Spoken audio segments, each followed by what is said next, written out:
Merci beaucoup, merci Pierre, merci Luc pour cette invitation. Moi, je vais vous parler. Alors bon, je peux placer juste un petit mot sur cette tour médiévale, voilà, qu'on a découvert dernièrement à Strasbourg, à côté de pas loin des universités.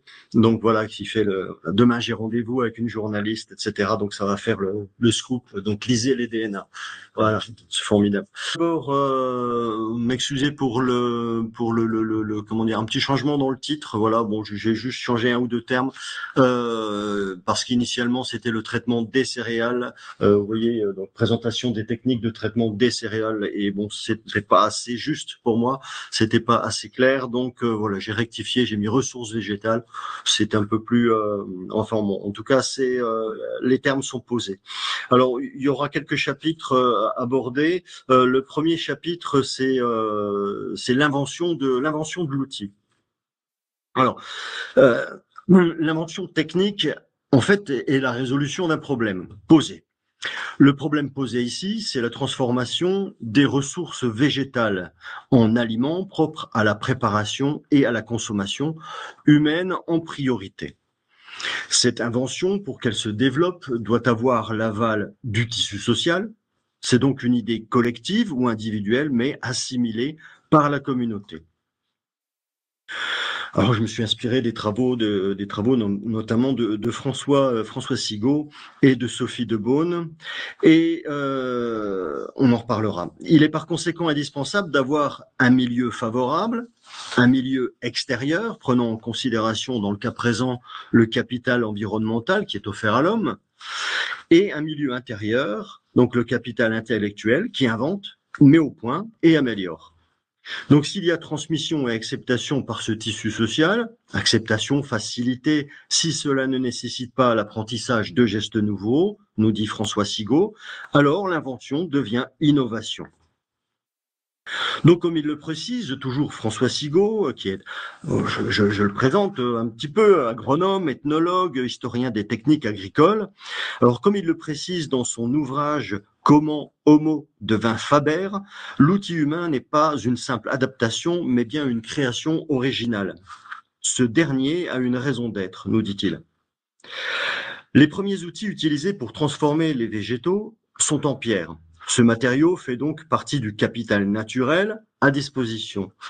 Capital difficilement épuisable. Mais que l'on ne se trompe pas, si l'on reprend les termes, cette fois de l'article de Marceau-Gast, on en parlait tout à l'heure, Marceau-Gast et François Sigaud, donc article intitulé « Des graines nourricières qu'on ne broie pas », les céréales ne sont pas automatiquement traitées par un moulin pour être absorbées. Elles peuvent être préparées et consommées telles quelles, sans pour autant les moudre ou les concasser. Donc tout un pan de la recherche, dans ce cas-là, est inconnu, ou nous est inconnu, ou presque. Donc la fonction la plus fréquemment évoquée, c'est la mouture céréalière. Les produits transformés peuvent être alimentaires ou non. Donc pour obtenir des farines panifiables ou non, ou simplement concassées pour être consommées en bouillie, mais ces activités ne sont évidemment pas les seules. Si on s'en tient à l'activité alimentaire, le moulin peut être utilisé également pour le broyage d'épices, le broyage de plantes oléagineuses, aromatiques, médicinales, ainsi que pour le concassage des fruits à coque, comme les noisettes et les glands, comme on vient de le voir dans la communication de Philippe Marinval. Dans la majorité des cas, le moulin permet de traiter les céréales intégrées entre les deux éléments afin d'en extraire l'amande farineuse. C'est par conséquent un outil d'extraction, terme signifiant donc une action de séparer une substance du composé dont elle fait partie. Donc c'est un outil en pierre composé de deux pièces, le moulin donc.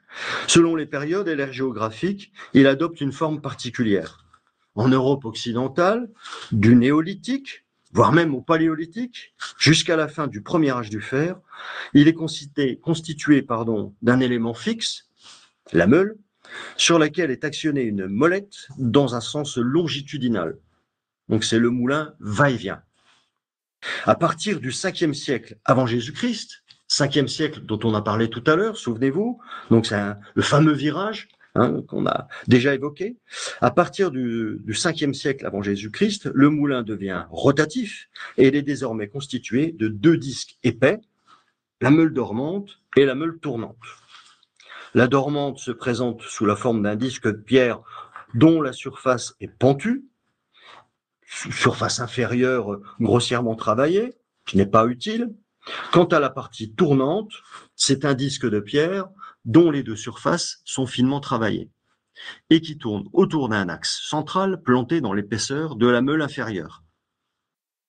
Vous avez un exemple sur la photo de départ, ici, voilà, donc meule dormante et meule tournante. Donc, il sera donc question dans cette communication de ressources végétales transformées, céréales légumineuses et fruits, mais pas beaucoup, mais surtout de matériaux lithiques, les roches qui nous entourent, et de gestes associés, car ce sont bien ces gestes qui vont nous aider à décrypter, quand on est archéologue, l'usage de ces outils. En effet, leur utilisation implique une gestuelle particulière qui peut être mise en valeur par la description de l'outil lui-même, la lecture des traces, par exemple, corrélée à la texture de la roche employée, notamment la texture, l'objet devient donc plus intelligible. Alors, le premier chapitre, c'est le prélèvement des roches et leurs capacités mécaniques, entrer dans la zone fonctionnelle. Donc, l'approvisionnement en roches pour la fabrication des outils lithiques nécessite une très bonne connaissance de l'environnement. Cependant, les roches ne rassemblent pas toutes les mêmes propriétés mécaniques, elles ne sont pas toutes disponibles et accessibles. La multiplication des points d'acquisition montre la capacité de l'homme à explorer, sélectionner la matière première efficace et aussi celle de s'affranchir de distances pour collecter la roche ou mettre en place des circuits d'approvisionnement temporaires ou pérennes.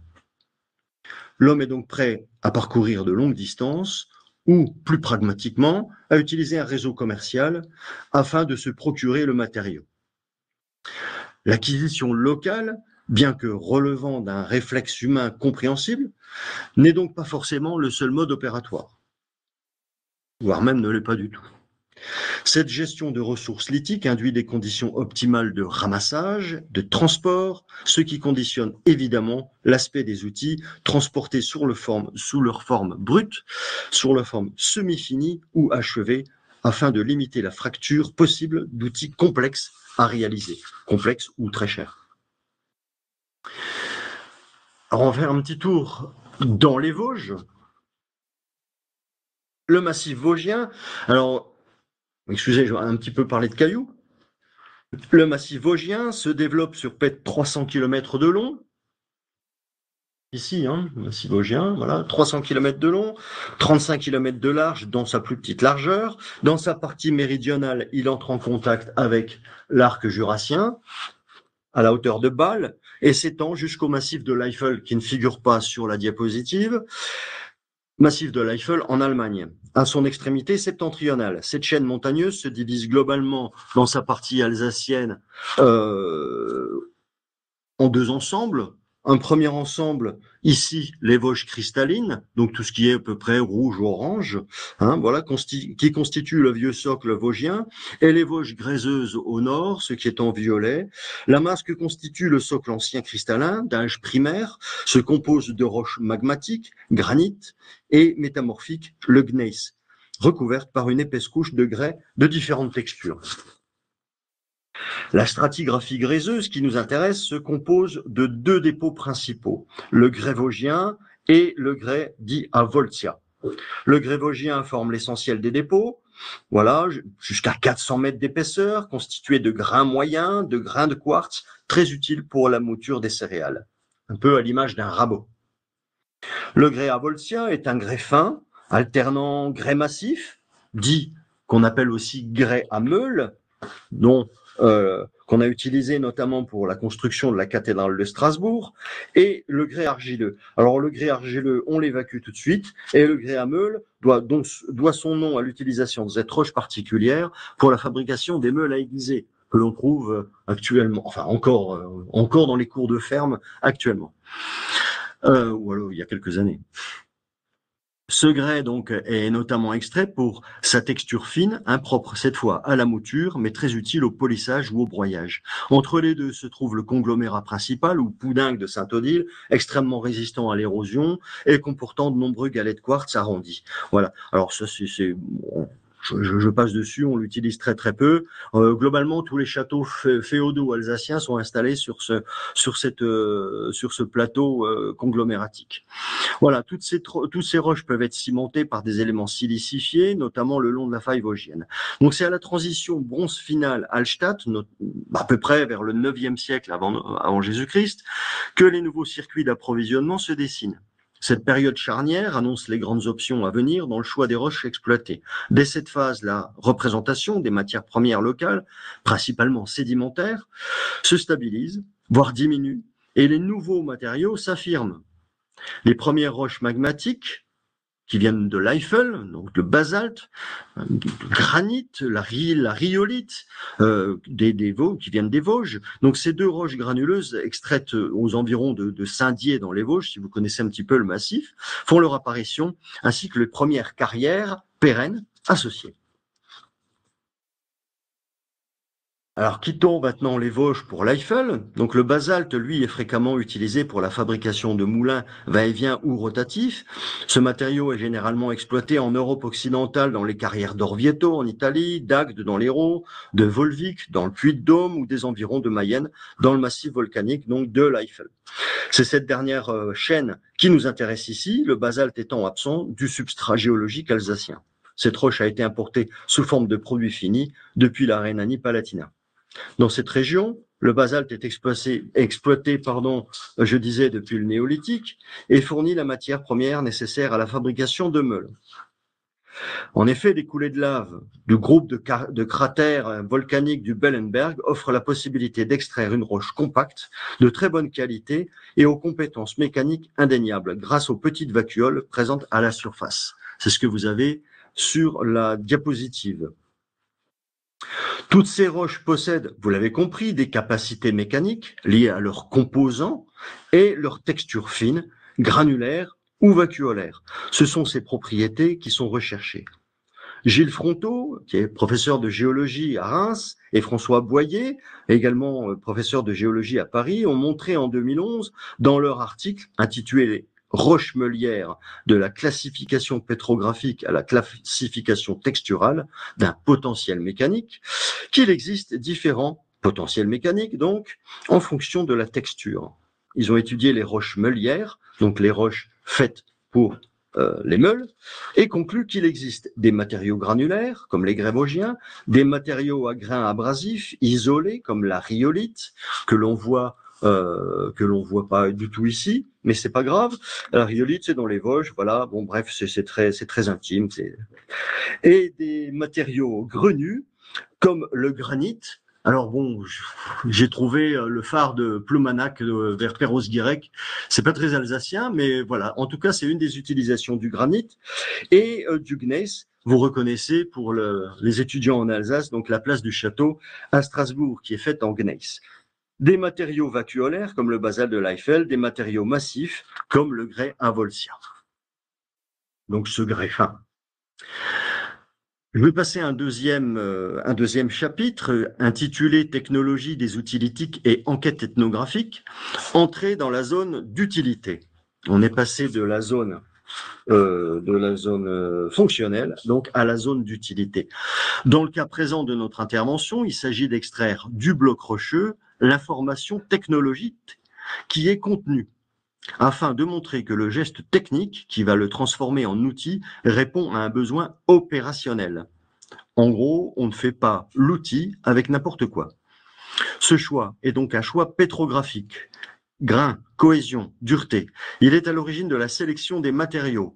Peu importe d'ailleurs l'origine géologique de cette roche, qu'elle soit sédimentaire, magmatique ou métamorphique. Le fait d'avoir sur les sites, d'ailleurs, des outils de même fonction réalisés dans des roches différentes montre également que l'origine géologique n'est pas un critère dédié à une fonction particulière. Cela a été mis en valeur par la préhistorienne Sophie de Beaune, mais également par la néolithicienne Caroline Hamon, qui nous dit dans son enquête ethno-archéologique au Mali que le choix du matériau est sans doute lié à un degré d'utilisation, peut-être l'affinage d'une mouture par exemple, un utilisateur précis, un don de la grand-mère ou une préférence pétrographique. La meule est voilà, on garde cette meule parce que c'est un don, comment dire, intrafamilial, et sans doute lié aussi à l'importance de la séance, avec l'introduction d'un geste particulier, ritualisé ou non. Dans son article de synthèse, le préhistorien Louis de Weyer, article publié en 2022 qui s'intitule « Temps, mémoire et altérité en technologie lithique ». Donc dans cet article, Louis de Weyer et ses collaborateurs montrent que l'objet découvert en fouille archéologique peut être défini de deux manières, selon une considération technique. L'objet est structurel, il part d'une roche pour devenir une forme voulue par l'homme, et l'objet est opérationnel à partir du moment où cette forme est mise en forme pour devenir un outil. Au-delà de cette forme-fonction, cet objet s'inscrit également dans une généalogie, c'est-à-dire dans un espace-temps qui conduit l'opérateur, le tailleur de pierre, si vous préférez, à s'inscrire dans une lignée technologique. C'est le cas notamment de sauts techniques, que l'on verra après, dont le plus important, à mon sens, pas des moindres, est illustré par le passage du mouvement va-et-vient au mouvement rotatif. Donc aux alentours du 5e siècle avant notre ère. Il y a donc interaction entre l'opérateur, l'outil, la matière lithique, la roche, et j'ajouterai l'interaction avec la matière aliment. Donc on entre dans cette zone d'utilité où l'objet maintenant devenu outil est révélé par ses traces. Donc nous avons les outils de mouture révélés par des traces de percussion posées obliques, avec présence de stries et polis à la surface, sur la surface active du bloc. Donc, globalement, ici, sur cette surface active-là, voilà, tout le long. Ces outils sont représentés aux périodes qui nous intéressent, donc bronze, Hallstatt, par des meules et des molettes, principalement en grès grossier, mais aussi en granit ou en gneiss, des roches donc aux textures granulaires et grenues. Donc granulaire formé de petits grains et grenu avec des gros grains qui sont relativement acérés. Alors, juste une parenthèse, il y a beaucoup plus sur les sites archéologiques de molettes que de meules, puisque dans les deux cas, les objets doivent être en cours de leur existence repiqués pour redonner du mordant à la surface, mais l'outil mobile étant plus fragile, évidemment, il se casse plus facilement, enfin on en retrouve des tonnes et des tonnes. Bon, j'exagère un peu, mais voilà, on en retrouve beaucoup. Une enquête menée par Caroline Hamon au Mali révèle que la mouture des céréales, principalement le mil, nécessite de grandes meules, dont la surface active est longue et permet de grands mouvements associés à des molettes débordantes. Vous avez une photographie juste ici, débordante, c'est-à-dire que la largeur de la molette dépasse la largeur de la meule. Ces moulins permettent donc de traiter de grandes quantités de farine afin de nourrir convenablement une famille. L'exemple donné, c'est 10 personnes, famille de 10 personnes. Ça nécessite 10 séquences de mouture par jour, à raison de 500 grammes par séquence, de 10 à 15 minutes. Donc, j'ai fait le calcul pour vous, ce qui nous donne 5 kilos de mil moulu en presque 2 heures. Donc, pour les 10 personnes. Voilà pour les outils de mouture. Pour les outils de broyage, maintenant, révélés par des traces toujours de percussion posée oblique, avec présence de stries et polis sur la surface active. Donc il existe une complémentarité fonctionnelle dans les outils analysés au Mali par Caroline Hamon. Tandis que les grandes meules sont réservées à la mouture du mil, les petites meules, beaucoup plus mobiles, sont réservées à la réalisation de la sauce, qui ne nécessite pas d'aussi grande quantité. On peut se référer également à un autre pays, le Népal, dont il est question dans la publication du néolithicien Dominique Baudet, article intitulé Enquête ethno-archéologique au Népal. Il a mis en valeur la relation entre les outils dédiés à la mouture du haricot sec, sarrasin, millet et orge, et les outils dédiés à l'assaisonnement de plantes aromatiques, de piments, etc. Ces derniers sont exclusivement réalisés dans des roches à la texture fine, et c'est surtout la forme de l'objet qui varie. Texture fine, donc grès fin, et donc la structure grenue des moulins, c'est le grès grossier. Donc vous l'avez compris, c'est ce que je vous expliquais donc en préalable, avec ces deux roches différentes, à la texture différente, qui sont présentes dans les Vosges. Donc, mais c'est surtout la forme de l'objet qui varie. Dans le cas présent, c'est une molette ou un broyon tenu d'une main et actionné sur une meule de forme ovale ou carrée selon une gestuelle circulaire en respectant un mouvement de rouler-frotter. Alors, vous avez ici sur la droite les meules et les broyons actuels au Népal selon donc l'enquête ethnographique de Dominique Baudet. Donc, vous voyez clairement que ces petits outils mobiles là, sont frottés dans un sens circulaire sur des meules qui ne nécessitent pas des dimensions énormes. Voilà. Donc, voilà, c'est tout. Et puis sur la gauche, vous avez ici une photographie d'un broyon, donc une photographie macroscopique donc de la surface active d'un broyon, où vous distinguez vraiment que la surface est lustrée quasiment. Donc ce broyon sert bel et bien à frotter, enfin en tout cas en frottant, en roulant, en frottant sur une pierre. Ici vous avez une meule et un broyon actuels au Togo, et je remercie ma cousine pour sa photo. Voilà, donc on va terminer avec le troisième exemple d'objet, qui sont les outils de concassage, révélés par des traces, cette fois, de percussion lancée perpendiculaire. Percussion lancée, qui est un mot donc qui a été prononcé par Philippe Maraval tout à l'heure. En résumé, les dimensions des meules servant à la mouture des céréales sont de grandes meules, vous l'avez compris, donc afin d'avoir suffisamment de latitude pour moudre, et la surface active doit être repiquée. Celle dédiée au broyage présente une surface active réduite et polie. Et parmi le matériel de broyage donc du village de Tichit en Mauritanie, donc étudié par Valentine Roux, les meules à concasser les noyaux de dattes sont des anciennes meules planes ou concaves, voire de simples pierres. Donc pour ces outils de concassage, la répétition des gestes de percussion fait apparaître de petites dépressions circulaires piquetées d'environ 10 cm de diamètre. C'est ce que vous avez ici, donc sur cette petite pierre, dont vous avez ces cupules là, qui sont les unes à côté des autres. C'est ce qui est visible aussi sur une plaque en grès grossier, qu'on appelle aussi conglomérat côtier, mais bon, on va la faire courte. Voilà. Ici, donc, c'est une meule qui est en cours d'étude, qui a été découverte dernièrement à Bischofsheim, donc au sud de Strasbourg, sud-ouest. Et puis une autre sur le site néolithique récent de Schwinradsheim, dans la campagne alsacienne. Voilà, on voit clairement l'utilisation d'une ancienne molette, cette fois, avec une cupule centrale complètement martelée. Donc les ustensiles utilisés en percussion lancée sont fonctionnels lorsqu'on leur associe donc ces fameux percuteurs. On a vu des exemples tout à l'heure avec la communication de Philippe Maraval. Beaucoup sont retrouvés sur les sites archéologiques de l'âge du bronze et du premier âge du fer. Mais nous ne pouvons les associer avec assurance, évidemment, aux tables de concassage. Ces derniers sont révélés par des traces sur leur extrémité, des traces d'impact, comme vous voyez donc sur la droite, avec ces petites cupules, et puis des traces d'écrasement sur la gauche. Les deux percuteurs découverts en fouille sur le site de l'âge du bronze de Leutenheim, au nord de Strasbourg, sont remarquables par leurs traces visibles. Tandis que le premier peut être associé donc à l'activité de broyage d'oléagineux, le second peut être utilisé en concassant des fruits à coque, par exemple. Deux nuances peuvent être apportées également dans le cas d'un broyage de céréales, donc non moulu, pour réaliser par exemple des boissons, de la bière ou autres liquides.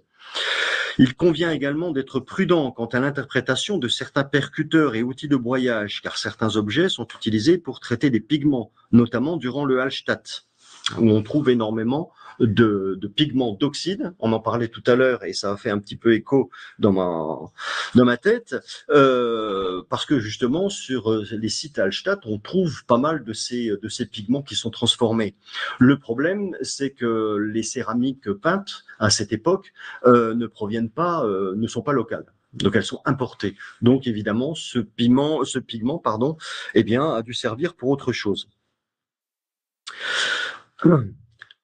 Voilà, donc j'en viens maintenant à la synthèse des outils lithiques inventoriés et usages sur certains sites, donc un autre chapitre.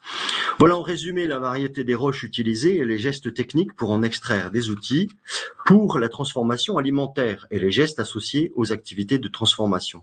Ajoutons au passage que l'activité métallurgique naissante dès l'âge du bronze et plus visible au Hallstatt conduit à utiliser d'autres roches pour d'autres outils liés à la métallurgie, aiguisoirs, polissoirs, affiloirs, enclumes, etc., qui nécessitent de nouvelles interventions dans l'environnement et donc la découverte de nouvelles textures rocheuses. C'est peut-être aussi là la clé de la variété des roches sur les sites. Sauf cas exceptionnel d'outils en position fonctionnelle ou stockés de manière optimale pour pouvoir collecter sur leur surface des extraits végétaux, notamment des phytolithes, il est sur les sites archéologiques quasiment improbable d'associer l'outil au végétal. Cependant, nous venons de le voir, il est possible d'y associer un geste à l'outil. Si l'on prend quelques exemples supplémentaires de sites archéologiques autour de Strasbourg, notamment dans le Kochersberg, si vous êtes du coin, donc c'est à l'ouest de Strasbourg, sinon ce sont des collines leuciques fertiles, très fertiles à l'ouest de Strasbourg, donc, qui est en gros le grenier à grains de l'Alsace, où non seulement des outils lithiques ont été découverts, mais aussi des analyses carpologiques effectuées. Donc il faut avoir les deux en même temps. Nous avons aussi bien à Egversheim, sur un site archéologique fouillé et dirigé, dont la fouille a été dirigée par Mathieu Michler, qu'à Truchtersheim, du bronze au Hallstatt, des ressources végétales identiques.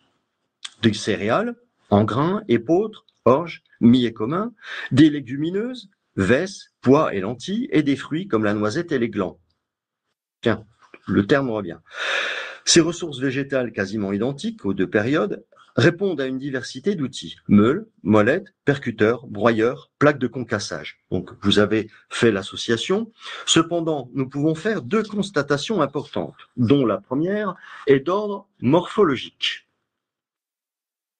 Nous décelons, par exemple, dès la période de l'âge du bronze final, une augmentation de la dimension des surfaces actives des meules. Celles-ci deviennent plus allongées et plus planes. Ce sont ces fameux sauts techniques dont on parlait tout à l'heure. Ce qui fait écho à l'enquête malienne de Caroline Hamon, d'ailleurs. Donc, est-ce qu'il faut nourrir davantage de personnes? Les familles s'agrandissent-elles?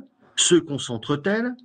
Il apparaît, je le fais sous la validation de Mathieu, il apparaît qu'à cette période, les habitats ont tendance à se regrouper. Ce n'est évidemment pas la polarisation de l'âge du fer, mais celle-ci s'amorce. En conséquence, il convient de nourrir plus de monde. La seconde constatation est d'ordre contextuel. Nous avons mis en valeur avec des collègues dans deux articles publiés en 2017, dont l'un est intitulé « Localisation des outils de mouture dans les sites ruraux protohistoriques du centre-est de la France », que la découverte de ces outils se fait à des endroits différents de l'implantation humaine selon la période d'occupation. De l'âge du bronze final, où les meules et les molettes se retrouvent fréquemment sur les zones de stockage, nous remarquons que ces outils sont, au Hallstatt, mis au jour plus fréquemment à proximité des secteurs où on réalise d'autres activités, comme le lissage, le polissage, voire le travail d'entretien de ces mêmes outils lithiques. Ces activités semblent donc sortir de la sphère domestique pour accéder à un statut artisanal. Je laisse les guillemets à artisanal. Cette activité, d'ailleurs, sera de plus en plus marquée à la fin de la période laténienne, au IIe et Ier siècle avant Jésus-Christ, puisque le moulin rotatif prendra sa place dans une unité dédiée à proximité du lieu de stockage, comme en témoigne la découverte du moulin rotatif mis au jour, le seul, l'unique, en position fonctionnelle, sur le site de la ferme gauloise de Schäfersheim, au sud de Strasbourg. Le moulin semble devenir, dès cette période, un outil collectif, dont l'usage sort de manière flagrante de l'espace domestique. Donc voilà, C'est quelle époque? c'est à la période latinienne, 2e et 1er siècle avant Jésus-Christ. Bon voilà, j'en ai terminé. J'ai eu une petite réflexion rapide, très très rapide, peut-être fausse, mais en tout cas une hypothèse à travailler. Qui dit outil partagé dit gain de temps, forcément, puisqu'il est partagé. Donc il faut que l'outil soit comment dire, il faut qu'on passe le minimum de temps sur cet outil, puisqu'on doit, il devient collectif. Et donc qui dit gain de temps, dit outil plus performant. Donc est-ce que c'est pas à la période donc du 5e siècle avant notre ère où l'on invente le moulin rotatif? Donc, vous avez compris que le saut technique du 5e siècle avant notre ère est important. On l'a vu notamment dans la communication de Manon Cabanis, et on l'a revu tout à l'heure avec la communication de Philippe Maraval. Donc, est-ce qu'il n'y aurait pas un lien entre ce gain de temps, cet outil plus performant, son invention, et donc le saut technique donc, qui est un saut fabuleux, puisqu'on est passé du moulin va-et-vient utilisé pendant 8000 ans à un moulin rotatif qui est encore utilisé par les meuniers, certains meuniers en France et en Navarre, donc pour faire du pain, à la meule, et puis enfin du pain bio, etc. Voilà. Je vous remercie.